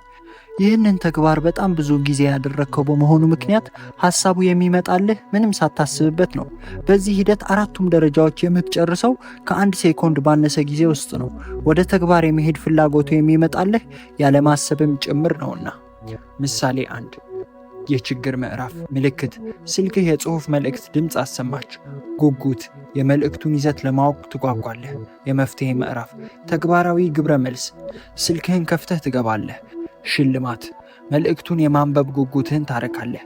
ከዚያ በኋላ ስልክህን መክፈት ከመልእክት መቀበያው ድምፅ ጋር ይያያዛል። ምሳሌ 2 የችግር ምዕራፍ። ምልክት፣ ከእንቅልፍህ ነቃህ። ጉጉት፣ ንቁ መሆን ፈለግ። መፍትሄ ምዕራፍ። ተግባር፣ ቡና ጠጣህ። ሽልማት፣ ንቁ የመሆን ፍላጎትህ አረካህ። ከዚያ በኋላ ቡና መጠጣት ንቁ ከመሆን ጋር ይያያዛል። ምሳሌ 3 የችግር ምዕራፍ። ምልክት፣ ጨለማ ቤት ውስጥ ገባህ። ፍላጎት፣ ማየት ፈለግ። የመፍትሄ ምዕራፍ። ተግባር፣ ማብሪያና ማጥፊያ ትነካለህ። ሽልማት፣ የማየት ፍላጎትህን ታረካለህ። ከዚያ በኋላ ማብሪያና ማጥፊያ መንካት ጨለማ ቤት ውስጥ ከመሆን ጋር ይያያዛል። በወጣትነት ዘመናችን ላይ ስንሆን ህይወታችንን እየመሩ ያሉትን ልማዶች ብዙም አናያቸውም። ሁልጊዜ ጠዋት በመጀመሪያ የምናስረው ከተመሳሳይ የአንደኛውን እግራችንን ጫማ መሆኑን ዞር ብለን አናየው። ሁልጊዜ ከስራ ስንመጣ የሚመቸንን ልብስ መቀየራችንን ልብ አንልም። ከብዙ 10 ዓመታት የአእምሮ ቀረጻ በኋላ እነዚህ አስተሳሰብና አተገባበር ሂደቶች ስንከተል እንገኛለን። የባህሪ ለውጥ አራቱ ህጎች። ለቀጣዮቹ ምዕራፎች እነዚህ ከላይ ያየናቸው አራቱ ደረጃዎች በየቀኑ የምናደርጋቸው ነገሮች ላይ ሁሉ እንዴት ተጽዕኖ እንደሚያሳድሩ ደጋግመን እናያለን። ይህንን ከማየታችን በፊት ግን እነዚህ 4 ደረጃዎች ወደ ተግባራዊ ነገሮች በማሸጋገር መልካም ልማዶችን ለማዳበር፣ መጥፎ ልማዶችን ደግሞ ለመተው ሊጠቁሙን ወደሚችሉበት ሁኔታ ማምጣት አለብን። ይህንን ነገር እኔ የባህሪ ለውጥ 4ቱ ህጎች እለዋለሁ። ህጉም መልካም ልማዶችን ለመገንባት መጥፎ ልማዶችን ደግሞ ለመስበር የሚረዱ ቀላል የሆኑ መመሪያዎችን ያስቀምጣል። እያንዳንዳቸውን ህጎች የሰውን ባህሪ እንደሚለውጡ ቁልፉ መውሰድ ትችላለህ። ቁልፎችን በተገቢውና በምቹ ቦታ ላይ ሲሆኑ ልማዶችን ማዳበር አድካሚ አይሆንም። በተሳሳተ ቦታ ላይ ከሆኑ ደግሞ በተቃራኒው ልማዶችን ማዳበር ከባድ፣ ምናልባትም የማይቻል ይሆናል። ጥሩ ልማዶች እንዴት እናዳበር? የመጀመሪያ ህግ ምልክት፣ ግልጽ ማድረግ። ሁለተኛው ህግ ፍላጎት፣ ሳቢ ማድረግ። ሶስተኛው ህግ ተግባር፣ ቀላል ማድረግ። አራተኛው ህግ ውጤት፣ አርኪ ማድረግ። መጥፎ ልማዶችን ለማዳበር ደግሞ ህጎችን ገልብጠን መጠቀም ነው። መጥፎ ልማዶች እንዴት እናስወግድ? የመጀመሪያው ህግ ተገላቢጦሽ፣ ምልክት፣ የማይታይ ማድረግ። ሁለተኛው ህግ ተገላቢጦሽ ፍላጎት፣ የማይስብ ማድረግ። ሶስተኛው ህግ ተገላቢጦሽ ተግባር፣ ከባድ ማድረግ። አራተኛው ህግ ተገላቢጦሽ ውጤት፣ የማያረካ ማድረግ። እነዚህ 4 ህጎች የየትኛውም የሰው ባህሪ ለመቀየር የሚያስችሉ ብቸኞቹ መንገዶች ናቸው። ማለትም ኃላፊነት የጎደለው ስራ ነው። እኔ ግን እንደዚህ አምናለሁ። ብዙ ሳይቆይ እንደምንታየው እነዚህ 4 የባህሪ ለውጥ ህጎች በሁሉም ዘርፎች በሚባል ደረጃ ተፈጻሚ መሆን ይችላሉ። በስፖርቱ ዘርፍ፣ በፖለቲካው ዘርፍ፣ በጥበብ፣ በሕክምና፣ በሥራ አመራር ወዘተ ያጋጠመህ ችግር ምንም ይሁን ምን እነዚህ ሕጎችን መጠቀም ትችላለህ። ለእያንዳንዱ ልማድ የተለየ ስልት መቅረጽም አስፈላጊ አይደለም። ባህሪህን መቀየር በፈለግክ ጊዜ ሁሉ ራስህን እንዲህ ብለህ መጠየቅ ትችላለህ። እንዴት ግልጽ ላድርገው? እንዴት ማራኪ ላድርገው? እንዴት ቀላል ላድርገው? እንዴት አርኪ ላድርገው? አደርጋለሁ ያልኩትን ነገር ሳላደርግ የምቀረው ለምንድን ነው የሚለውን ሐሳብ አስበው የምታክ ከሆነ የጥያቄህ መልስ የምታገኘው በአራቱ ሕጎች ውስጥ የሆነ ቦታ ነው። ጥሩ ልማድን የመቅረጽ መጥፎ ልማድን ደግሞ የማስወገጃ ቁልፉ እነዚህ መሰረታዊ ሕጎችና መረዳት ለአንተ በሚሆን መንገድ መጠቀም ነው። የሰውን ተፈጥሮ ያላነበበ የትኛውም ግብ መክሸፉ የማይቀር ነው። ልማዶች የሚቀረጹት በሕይወት ውስጥ ባሉ ስርዓቶች ነው። በቀጣዮቹ ምዕራፎች እያንዳንዳቸውን ሕጎች በተናጠል እንመለከታለን። ማጠቃለያ፣ ልማድ አውቶማቲክ እስኪሆን ድረስ በበቂ ሁኔታ የተደጋገመ ባህሪ ነው። የልማድ የመጨረሻው ጥቅም በተቻለ መጠን በትንሽ ኃይልና ድካም የሕይወት ውስጥ ችግሮቻችንን መፍታት ነው። የትኛውም ልማድ ምልክት፣ ፍላጎት፣ ተግባርና ውጤት የሚባሉ ደረጃዎችን ወደሚይዝ የግብረ መልስ ቀለበት መሸንሸን ይችላል። አራቱ የባህሪ ሕጎች የምንላቸው የተሻለ ባህሪን ለመገንባት የምንጠቀምባቸው ቀላል መመሪያዎች ናቸው። እነዚህ ሕጎችም ግልጽ ማድረግ፣ ሳቢ ማድረግ፣ ቀላል ማድረግና አስደሳች ወይም አርኪ ማድረግ ናቸው።